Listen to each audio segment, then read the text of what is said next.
State minister foreign affairs Hina Rabbani खर साहिबा जो है, उन्होंने कुछ फरमाया है यूएन में जो है वो उनकी जो उन्होंने बात की एक में उन्होंने इंडिया के हवाले से कुछ शिकायत हैं पाकिस्तान को जिसपे उन्होंने रिप्रेजेंट किया। उन्होंने अब हिना रब्बानी खर ने एक क्रिटिसिज्म किया, उन्होंने कहा जी, एक लफ्ज होता है वेल्ड क्रिटिसिज्म, बड़ा जिसे कहते हैं ना ढका छुपा सा क्रिटिसिज्म करना, कि ये जी जो वेस्टर्न ममालिक हैं उनकी जो conventional and non conventional weapons है नेबरिंग कंट्री में, ये basically south Asian strategic stability को जो है वो डिस्टर्ब कर रहे हैं और इससे हमारी जो नेशनल सिक्योरिटी है वो रिस्क हो रही है। पाकिस्तान की जो डेप्यूटी फॉरेन मिनिस्टर है हिना रब्बानी खर, इन अ वील्ड क्रिटिसिज्म ऑफ इंडिया, यानी कि चुपचाप पर्दे के पीछे इंडिया को क्रिटिसाइज करते हुए इन्होंने बोला है कि supply of advance weapons straining countries security environment. Hina Rabbani Khan कहीं यूएन में बैठ के स्यापा कर रही थी कि हम हिंदुस्तान के पास इतने हथियार आ गए, ये आ गया, बैलेंस ऑफ पावर हिल गया। मैं कहा भैया हथियार खरीदने के लिए पैसा चाहिए, तुम्हारे पास तो पैसा नहीं है। हमारा तो टाटा सन $100 बिलियन का ऑर्डर देता, तुम्हारा फॉरेन एक्सचेंज रिजर्व 1 बिलियन बचा है। भाई टाटा तो तुम्हें 100 बार खरीद ले, इतनी तो तुम्हारी औकात बची है।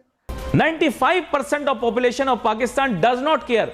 ने कहा कि खास तौर पर जो दुनिया देखे इस वक्त के जो हथियार वहां पर खरीदे जा रहे हैं, बड़ी खरीदारियां हो रही हैं। एक तो ये कि हथियारों के हवाले से उन्होंने बात की, फिर उन्होंने ये कहा कि यहाँ पे जो स्ट्रेटेजिक स्टेबिलिटी है उसकी जरा थोड़ी परेशानी है। इस छोटा सा हमारा मुल्क है, आबादी इतनी ज्यादा है, जुबान गज लंबी है, जहां बोलो गज लंबी जुबान हमारी चलेगी, जुबान हिलानी हमें आती है, हर मसले का हमें हल पता है, हर बीमारी का इलाज पता है। अपने मुल्क के जो मसाइल हैं वो हमसे हल नहीं हो रहे। जय हिंद दोस्तों, स्वागत है आप सभी का भारत बुलेटिन चैनल पर। दोस्तों, पाकिस्तान की deputy foreign minister Hina Rabbani खार ने यूएन के मंच पर यह कहा कि भारत की लगातार हथियारों की खरीदारी से साउथ एशियन रीजन में अशांत परिस्थिति पैदा होगा और ये उनके देश के लिए बड़ा खतरा है। हिना रब्बानी ने फिर कहा कि वेस्टर्न कंट्रीज भारत को हथियारों की खरीदारी पर रोक लगाए, जिससे कि साउथ एशियन रीजन में शांति व्यवस्था बनी रहेगी। पर हिना रब्बानी को कौन समझाए कि जो अपने घर में ही आतंकवादी पाल रहे हैं और दुनिया को नसीहत की पाठ पढ़ा रहे हैं। तो दोस्त, इस पर आप लोगों का क्या राय है, कमेंट करना ना भूलें। धन्यवाद। पाकिस्तान की जो डेप्यूटी फॉरेन मिनिस्टर है हिना रब्बानी खर, इन अ वील्ड क्रिटिसिज्म ऑफ इंडिया, यानी कि चुपचाप पर्दे के पीछे इंडिया को क्रिटिसाइज करते हुए इन्होंने बोला है कि supply of advance weapons straining countries security environment. इन्होंने बोला भाई that generous supply of conventional and non-conventional weapons to the neighboring countries was severely straining South Asia's strategic stability and threatening our national security. The largest country in the region continues to be a beneficiary of nuclear exceptionalism in violation of established non-proliferation norms and principles. This country also remains a net recipient of generous supplies of advanced conventional and non-conventional weapons, technologies and platforms. Basically, Hina Rabbani खर साहिबा जो हैं वो ये कह रही हैं कि भाई भारत ने बहुत हथियार खरीद लिए और बड़ी जेनरस सप्लाई है। Ma'am, there is no generosity in this supply. ठीक है, हम पैसा देते हैं और हम खरीदते हैं। पाकिस्तान के पास है, पाकिस्तान खरीद। आपको मना करा है किसी ने? अब आप जाते हैं भीख मांगने के लिए वहां से कि यार प्लीज यार ऊपर वाले के नाम पे 2 मिसाइल दे दो यार, अच्छा 4 गोलियां दे दो, 5 नहीं दे सकते, 4 दे। अब ऐसे तो भीख मांगते हो और इंडिया की तरफ कहते हैं इंडिया बड़े हथियार खरीद रहा है। खरीदेगा इंडिया, इंडिया के पास पैसा है, तुम्हारे पास नहीं है। जिस कटोरी में भीख मांगते हो वो भी तुमने भीख मांगा हुआ है कटोरा। मैं पूछना चाहता हूं हिना रब्बानी खर से कि आप किस स्ट्रेटेजिक बैलेंस की बात कर रही हैं? कहती हैं कि भारत और पाकिस्तान का स्ट्रेटेजिक बैलेंस, उन्होंने भारत का नाम नहीं लिया लेकिन बोला कि नेबरहुड में वेपन सप्लाई हो रहे हैं, वेपन खरीद रहे हैं, स्ट्रेटेजिक बैलेंस।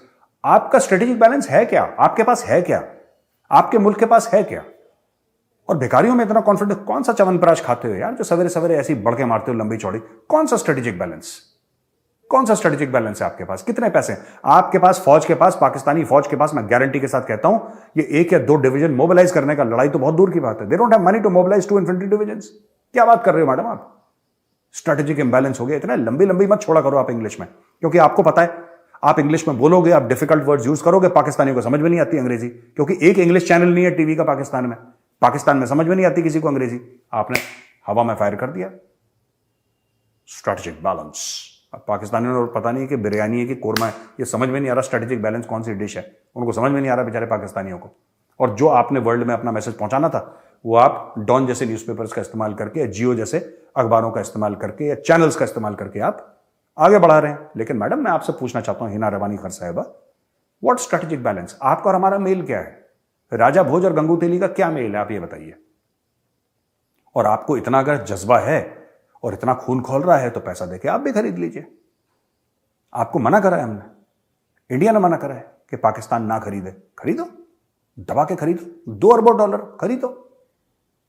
घर में नहीं है दाने, अम्मा चली गुनाने हैं, जेब में नहीं है धेला, घूमने चले। यूएन के, जैसे मैंने बताया, एक वीडियो लिंक के जरिए खिताब कर रही थी और वो कह रही हैं जनाब इंडिया को जनाब जनरस सप्लाईज मिल रही हैं, advance conventional non conventional weapons मिल रहे हैं, हो रहा है।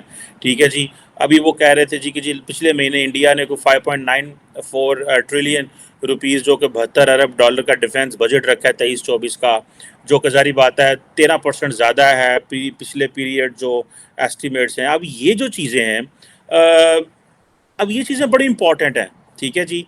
बल्कि मैं देख रहा था कि इंडिया को जो S-408 डिफेंस सिस्टम की जो डिलीवरी है, जो कि $5.43 बिलियन की डील थी, वो अगले साल के जिसे आप कह लें कि 2024 के एंड तक कंप्लीट होगी। हिना जी जो चाहे कह सकती है, उनका हक है, हम उन्हें रोक नहीं सकते, उनका पर्सपेक्टिव है। दुनिया को ये भी जानना और मानना पड़ेगा कि पिछले 40 साल से जहाद किसने शुरू किया है। दुनिया को ये भी जानना पड़ेगा कि 5000 आतंकवाद की तंजीमें कहाँ पे हैं। दुनिया को ये भी मानना पड़ेगा कि 50,000 आतंकवादी कहाँ पल रहे हैं। दुनिया को ये भी मानना पड़ेगा कि UN डेजिग्नेटेड जितने आतंकवादी उसमें से 74% कहाँ हैं। दुनिया को ये भी मानना पड़ेगा कि दुनिया में जितने आतंकवादी संगठन है वो कम से कम आई थिंक मोर देन 50% तो जो पाकिस्तान में है। और दुनिया को ये भी मानना पड़ेगा कि 4 लड़ाइयाँ हुई कश्मीर को लेके, 4 बार पाकिस्तान ने सेना भेजी, कश्मीर लेना चाहा, नहीं ले पाए।